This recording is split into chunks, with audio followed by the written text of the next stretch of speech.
Hola a todos, yo soy Ramón Lozano, bienvenidos a un nuevo episodio de este podcast donde vamos a hablar de los eventos más relevantes que movieron a los mercados financieros en Estados Unidos en la semana laboral que terminó el viernes 4 de agosto de 2023. En la idea de la semana vamos a hablar sobre Otis y en la sección educativa vamos a hablar sobre la historia de la Bolsa de Valores de Nueva York.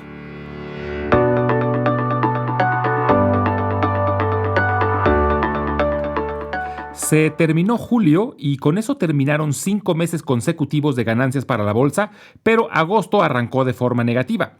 La semana pasada, los tres principales índices terminaron con números rojos. El Dow Jones bajó el 1.1%, el Standard & Poor's 500 el 2.3% y el Nasdaq retrocedió el 2.8%. La mayor parte de las pérdidas se concentraron el día miércoles después de que Fitch, una de las principales agencias calificadoras, redujera la calificación crediticia de los Estados Unidos de AAA a AA+.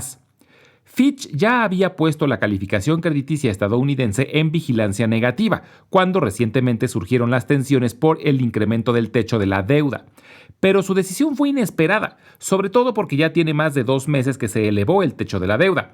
Pero Fitch argumenta que ven mayor riesgo de gobernabilidad en los Estados Unidos, lo que pone en riesgo a sus acreedores, además de que el tamaño de su deuda sigue creciendo. Esto no es la primera vez que ocurre, ya había pasado hace 12 años cuando Standard & Poor's redujo la calificación de la misma forma y por la misma razón. Con la decisión de Fitch ya son 2 de las 3 principales agencias las que han bajado la calificación de los Estados Unidos. Solo Moody's se mantiene con la calificación más alta.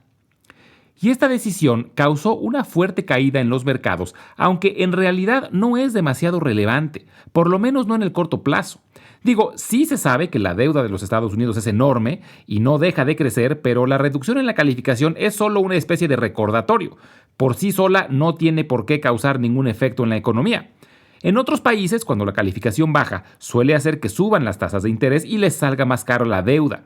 Pero en el caso de los Estados Unidos, su deuda tiene una enorme demanda, por lo que no parece que vaya a tener ningún efecto, sobre todo cuando los principales indicadores macroeconómicos se ven bien.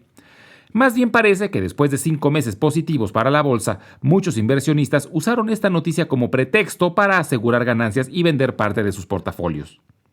También hubo información relevante relativa al mercado laboral. Se reportó que durante el mes de julio en Estados Unidos se añadieron 187,000 nuevos empleos, por debajo de los 200,000 que se esperaba, pero esto hizo que el índice de desempleo disminuyera aún más, bajando a 3.5%, muy cercano a su nivel más bajo en 50 años. Y los salarios siguen subiendo a un ritmo muy elevado. Se reportó un incremento anualizado promedio del 4.4%. Y fue otra semana muy intensa de reportes trimestrales. Los más relevantes por su tamaño fueron los de Apple y Amazon. Apple, por un lado, tuvo un reporte que decepcionó a los inversionistas y le pasó algo similar que a Microsoft. Reportó números muy buenos, pero las expectativas estaban muy elevadas, por lo que sus acciones sufrieron una caída el día del reporte.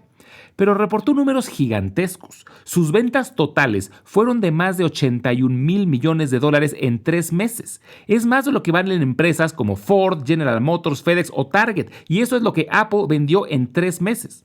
Sus ingresos por servicios, o sea, lo que cobran por las mensualidades de sus aplicaciones, superó los 20,000 millones de dólares. Y reportaron que tienen una base instalada de más de 2,000 millones de dispositivos.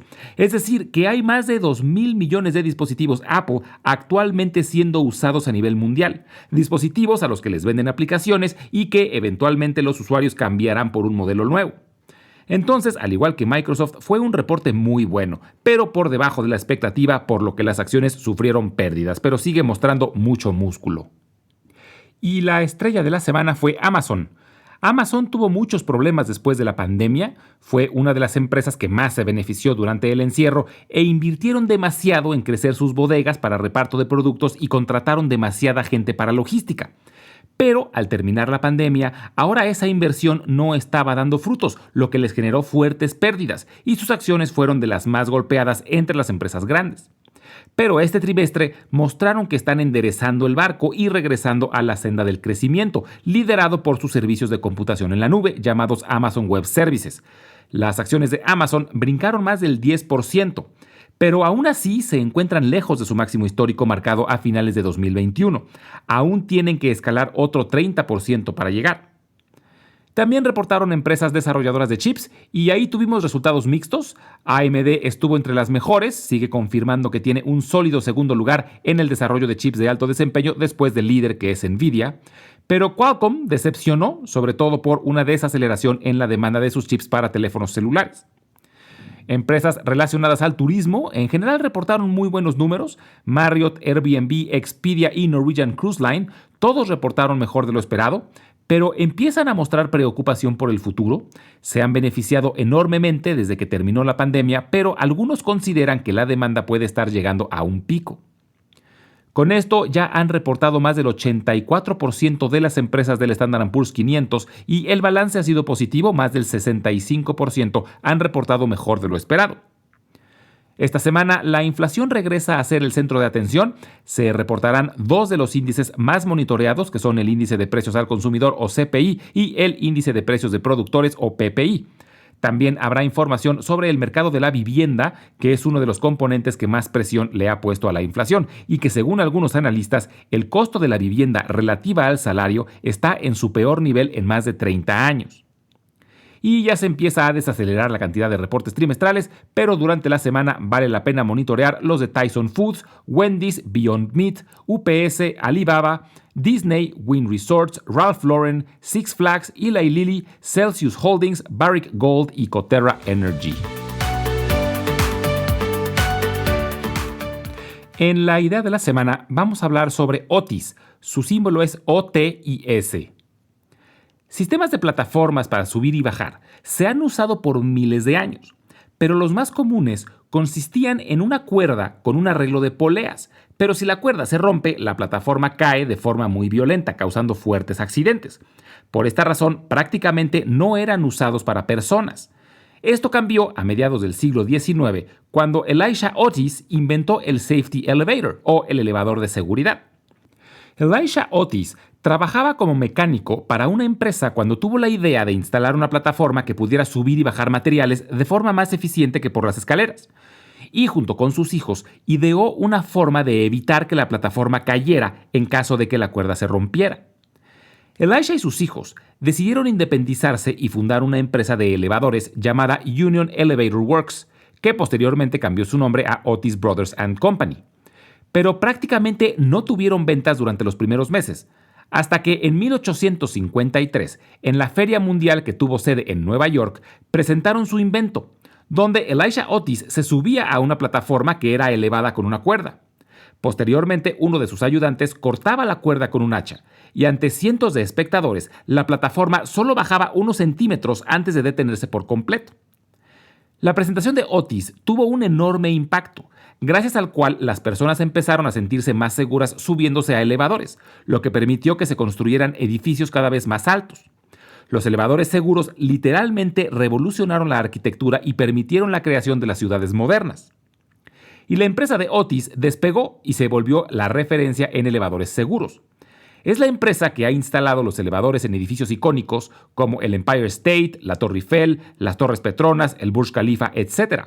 Sigue siendo la empresa de elevadores más grande del mundo.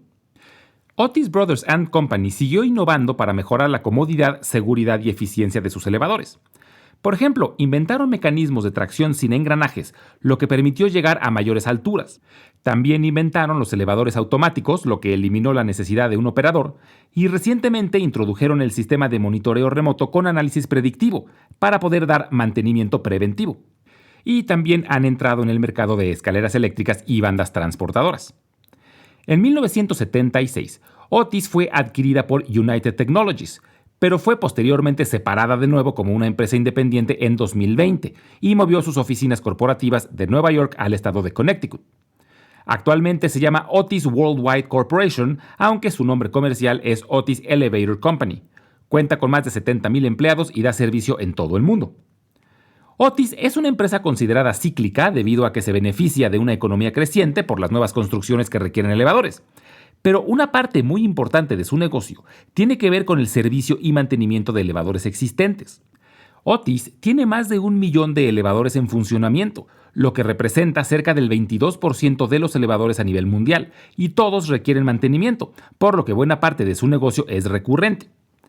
Sus ingresos están creciendo cerca de 2 dígitos año con año y además paga un dividendo que actualmente rinde cerca del 1.5% anual. Sus acciones están cerca de sus máximos históricos, pero realmente no se tiene mucha información porque durante décadas fue parte de United Technologies. Así que solo hay información desde 2020, que fue cuando se separó, pero con los prospectos de crecimiento que tiene Otis, es una empresa que vale mucho la pena tener en el radar.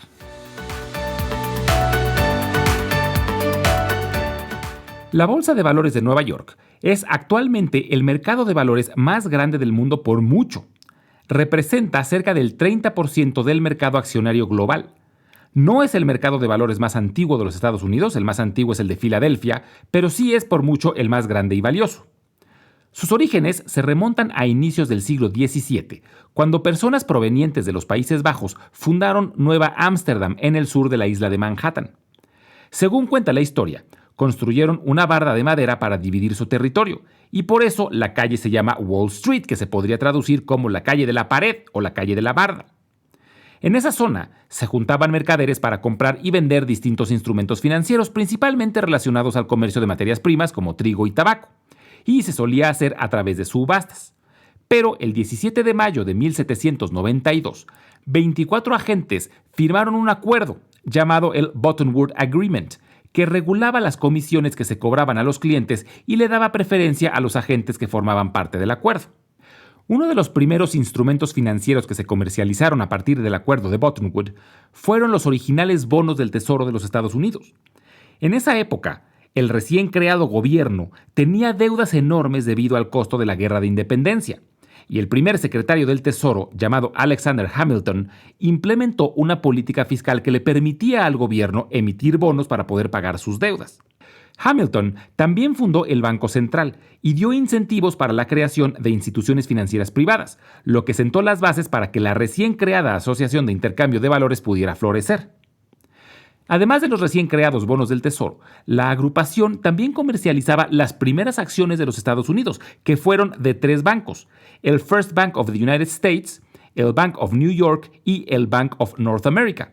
Estas fueron las primeras 3 acciones que se comercializaron en la Bolsa de Nueva York. Inicialmente, los agentes se juntaban en cafeterías ubicadas en la zona. La más famosa estaba ubicada en la calle de Wall Street y se llamaba el Taunton Coffee House.